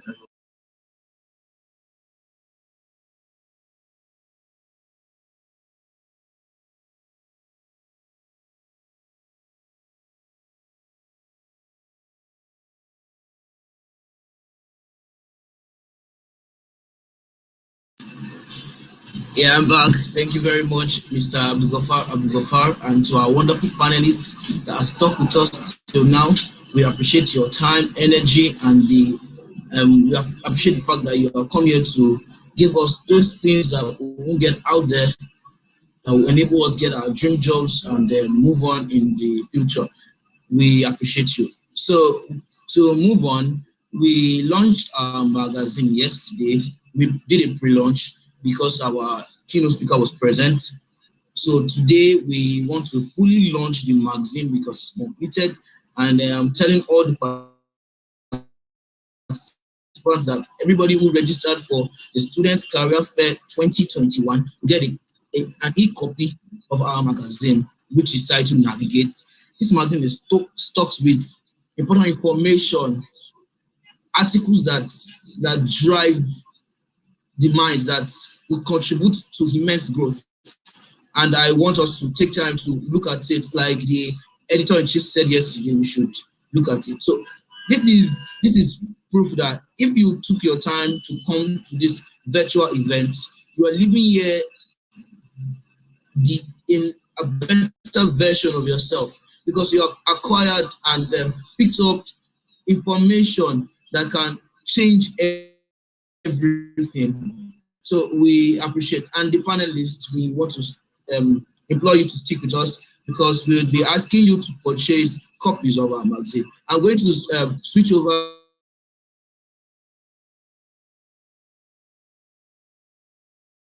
to and would be anchoring that session. Thank you very much. Please.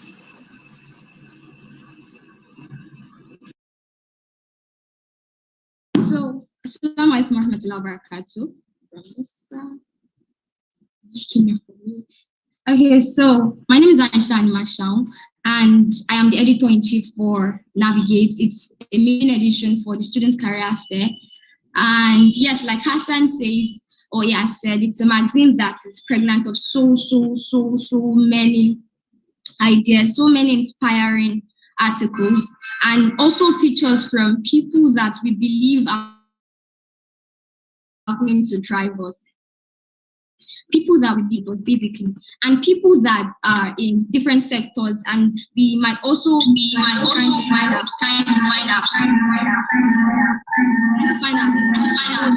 to these people are going to inspire us through their own stories like that.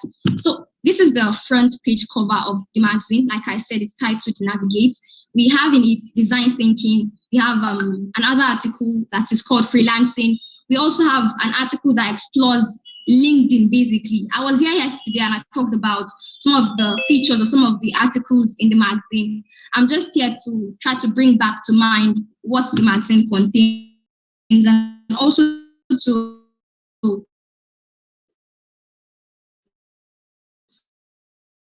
try to bring out me. So to thank you for enlightening us and for sharing with us from your wealth of knowledge. It's actually very inspiring to listen to you and to remind myself, and I'm sure the rest of our audience here, that being deliberate, being intentional about our future actually goes a long way in helping us to find our footing. And with the step-by-step guides that you have given us today, I want to actually thank you and appreciate all that you've done. So back to the magazine. Like I was saying, we have an article that explores elevator pitch, basically, like that talks about how you go about introducing yourself for the first time to anybody, basically like that. These are topics we have, topics we have in the magazine. We have from the president, that is Mujahid Abdusalam Abdubasit. He gave a speech there. Also, I have a part where I talk to the readers, basically like that. The theme for the Student Career Fair 2021 is Navigating the Future of Work. So we have an external party come write for us on navigating the future of work, basically like that. For people who feel that they write well and they want to go into freelancing, basically like that, we have an article that explores the vast opportunities in freelancing and also talks about some of the platforms that these people that want to be freelancers can actually utilize and optimize, basically like that. And also, like I have said earlier, we have an article that talks about elevator pitch. For sports lovers, basically, we have another article that is actually a very good read. For me, who is not a fan of sports like that, it was a nice read for me to have read. That is The Heartbreak, the Joy and Analysis of FLP. I don't know what that stands for. I think that is Football Premier League. Fantasy Premier League like that. But actually a nice read. We have Design Thinking put together by the person who had designed the magazine, Musa Abdulkarim. It's actually a very, very nice read. It's not just talking about designs generally. I know that when I say design or when you see design in the magazine, what comes to your mind might be Adobe Photoshop or Adobe Illustrator or Adobe InDesign. But no, what Musa is saying is how we can apply the concept of design into our everyday life, basically like that. We also have a travelogue person come write about some five places that we can visit in Nigeria, take into caution the COVID precautions that we have, basically. And also we have an article that explores data analytics. Yeah, the whole thing about data analytics. It's been made simplistic such that it was written in layman language that anybody can actually read and assimilate what data analytics is all about. And like I have also said earlier, we have an article that talks about LinkedIn being a gold mine that you can use to optimize yourself and also fast track your career. We have had Alaji Nasir Giwa, we have had Mrs. Khadija, Mrs. Precious, and Mrs. Tony talk about how we have to be at the forefront and also how we have to take charge of our careers like that. And I think that what they have been saying is we trying to be visible like that. And they mentioned we leveraging on LinkedIn. So yes, we have an article that talks about LinkedIn and it gives step-by-step way of going about optimizing your LinkedIn profile and how you can actually make the best use of LinkedIn, basically. For marketers here, I know that we have studentpreneurs, people who have side hustles and who have side businesses like that. We have an article that talks about marketing, basically, and it talks about why you should not delay your pitch when you have a potential customer or a target audience. Basically, it talks about how you should always use every opportunity, how you should always milk every opportunity, basically, to go pitch to that person and to ensure that you close that deal with the person. We also have another article, The Self-Tracing Lines. It's an article on introspection. It's an article that talks about we sitting to know ourselves, basically like that. I want to believe in the words of, I think Aristotle, where he said that, know thyself.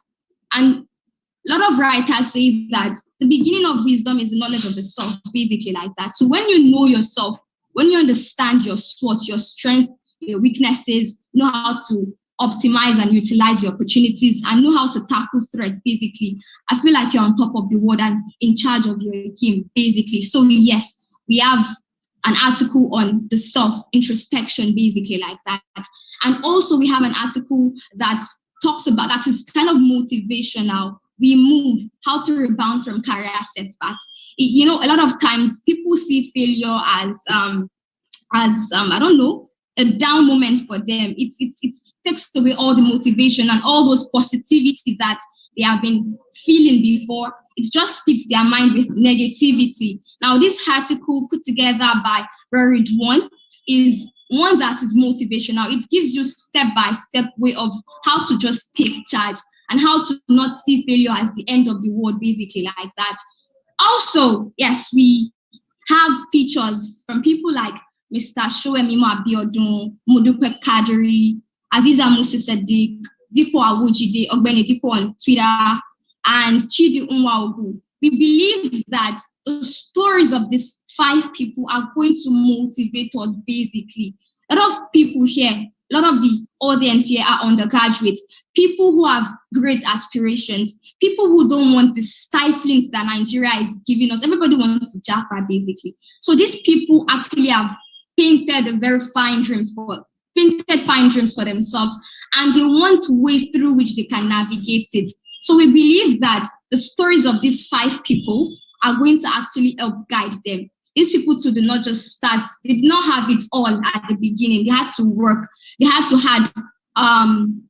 sacrifice, they had to put in effort basically. So their stories, we hope, are going to also inspire us and motivate us basically.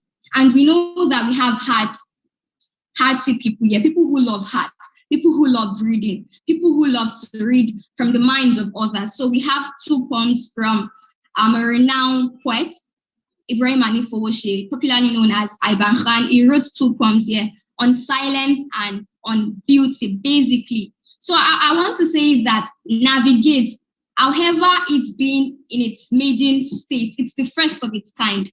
It is pregnant of so many fresh ideas, so many fresh, awesome ideas like that. It is a string of brains coming together to put together beautiful things that are, like I've been saying and like I said yesterday, help us to navigate our journey, help us to navigate our path, motivate us, inspire us, make us laugh. It makes you pause and look at the beauty in it. It's just a magazine that I want to implore everybody to read basically, because editing I would stop most times whenever I was editing and just look like, I really want our readers to learn from it. I really want them to see that so much work went into the production of this magazine, and for them to appreciate it, and basically for them to utilize the lessons there. Believe me, there are so many lessons to take away from the magazine. It's just a pack of awesomeness, I would want to also say. So I am here wanting and hoping that our panelists, Mrs. Tony, Daddy Giwa, Mrs. Khadija, and Mrs. Precious, would want to kind of maybe sponsor us, because we are hoping to print some copies so that we can share across schools, so they can have copies. Even though we are going to definitely, inshallah, send copies of the magazine to everybody who was present here today and yesterday. We're going to be sending copies across their emails. We still want to have hard copies sent to schools, sent to our panelists, sent to our keynote speakers like that. So we are trying to put together resources to bring that into reality. So we are hoping that if you think that all what I have been saying since about the magazine, how it is a pack of awesomeness, is actually fresh and fine, if you can, please support our cause and help us sponsor our magazine, basically. I would appreciate it. The rest of my team, my editorial team, are going to appreciate it. Our designer is going to appreciate it. And everybody in the committee of the Student Career Fair are going to definitely appreciate it. And I want to believe that everybody who gets a copy of the magazine are also going to appreciate it. So thank you so very much. And once again, I want to, on behalf of the Student Career Fair Committee, and on behalf of every member of the audience here, say thank you to the 4 of you. It's actually fresh, amazing, awesome to have heard all of what you have said today. Thank you so very much. So I hand over to Hassan, who I should also mention is part of the editorial team for Navigate. So thank you very much. Thank you everybody for listening to me. Do enjoy the rest of the program and enjoy the rest of your day. Thank you. Thank you very much, my editor-in-chief, Ma. We appreciate your launch. So to our panelists, sir, we are going to be asking, sir, the amount you are going to be launching the magazine with. So in order, I'm going to start with Daddy Kiwa, sir. Hello, sir.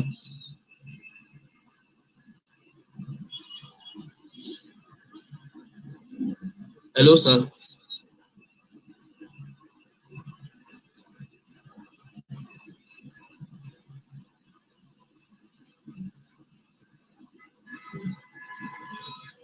Hello, sir. Okay, I think so. So we are going to move on to responding. Mrs. Kikere Ekuma. Mrs. Hello, what was your question? I was asking how much you be launching the magazine Navigate. How much would you be supporting us with, like the editor-in-chief has asked? Okay, I'll get back to you on that. Thank you. Although you didn't say how much you needed anyway. Okay. Yesterday we received the launch fund from our keynote speaker, so we are proposing to use that pattern to solicit for support from the rest of the panelists. Sorry, what did you say? You received? We received a certain amount of money from. Okay. We were promised a certain amount of money by our keynote speaker yesterday during the pre-launch. So we are asking for support from the panelists, today's panelists, for support in the launch of the magazine so that we can get physical copies to those who would appreciate them. Yes, but it's still a blanket question. Do you understand? What do you need to launch? So when you let us know, then we'll know what we can do. So we can still continue conversation offline. All right, ma'am. Mrs. Khadija, yeah, the same question I've typed on the screen. When you are raising funds, let's take away the lesson that our target is X million. We have achieved Y million. We need, just like your simple mathematics, you're a science student. This will help you. So when you achieve that, when you arrive at that, we can take it off the screen, and there's no problem to support you. But we need to know what's I don't want to give everybody on campus. My own opinion, if you can give everybody on campus, don't limit to only the Muslim community. It's part of Dawah, something like that. And the good work we are doing, knowing that we are not only focusing on spiritual empowerment, we are addressing the gap where we need to build more generals for the Ummah, which is what you are doing. So you are doing it well, do it right, and everybody will support you. All right, ma'am. So in response to that, yesterday our budget is, as the president of the Council of Institution mentioned, that it is 1.5 million naira. And yesterday the keynote speaker gave us 500,000 naira, promised us 500,000 naira. So we need at least 1 million naira more. Okay, that is noted. All right. I'll go back to the coordinator. All right, ma'am. So we still have two panelists that hasn't responded to us. We have Mrs. Precious Ajonu and Daddy Giwa. Mrs. Precious, ma'am.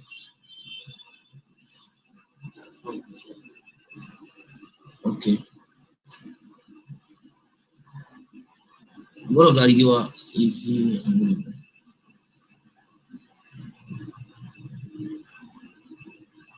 I think engineer Nasser is not available too. So would proceed with the program, and by special grace of God, they'll get back to us offline. So we are going to move on to what's next on the agenda, which is the closing remarks, and that will be done for us by the female coordinator of the Council of our institution, in person of Ms. Sumaya Ajani.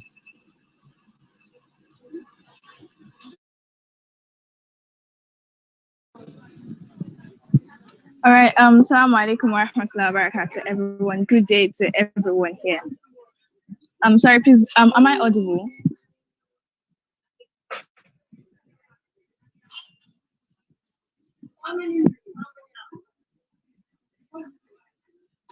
Yes, you are. Yes, ma'am. All right. Thank you very much. So, Yeah, God, we've finally come to the end of this ride. And personally, I would say that I really do not want this to end. Like, I'm sad this is ending right now because since yesterday, this has been a very, very insightful journey, like a very, very educative and very well, it is so memorable. And I know for sure that all of our participants and our audiences also enjoyed it so far. I mean, this is one of the best students career fairs I have attended so far, and I am glad that I did not miss this opportunity. I know that we all appreciate the fact that we were here and would have picked more than 2-3 things to take back with us. So I'm going to use this opportunity to appreciate everyone. I mean, everyone who came here, our panelists, the ESCOs, the committee members, the editorial board, everyone, and our participants, our dearest participants. Thank you all so much for showing up. Without you, this wouldn't have been possible. As well, I'd like to appreciate our speakers. I mean, each and every one of them. I appreciate their presence. I appreciate the fact that they honored our invitation, and this is something dear to us. See, apparently, what we've achieved, I mean, this past for this like 2 days, it is very, very invaluable. And without you, we wouldn't be taking away so much. So from Mrs. Precious Anjonu, who talked a lot about soft skills and how important it is, to Mr. Nasir Kiwa, who gave us insights into the energy sector, and Mrs. Khadija Olawoyi, like you all really said a lot, and I jotted more and more than I hoped to judge, like much more than that. I know that every one of our participants as well too, like they have almost a full note now. So Mrs. Tony Kekere, we really appreciate your presence as well. We appreciate everything that you did for us, all the speech you gave, everything you told us. We definitely will put this to use. Also, to our panelists yesterday, Mr. Latif Suraka, Mr. Sulaiman Alade, Mrs. Temitokwe Talani, who gave us a very, very inspiring story about crowded vets. I'm sure we all learned a lot from that as well. And also Mr. Yusuf Bilisomi, every one of you, we really, really appreciate your presence. We appreciate the fact that you honored our call, most importantly, and you made this career fair one of the best career fairs. Certainly, this is totally one of the best career fair. Also, to our participants, I would want to tell us that a lot has been said.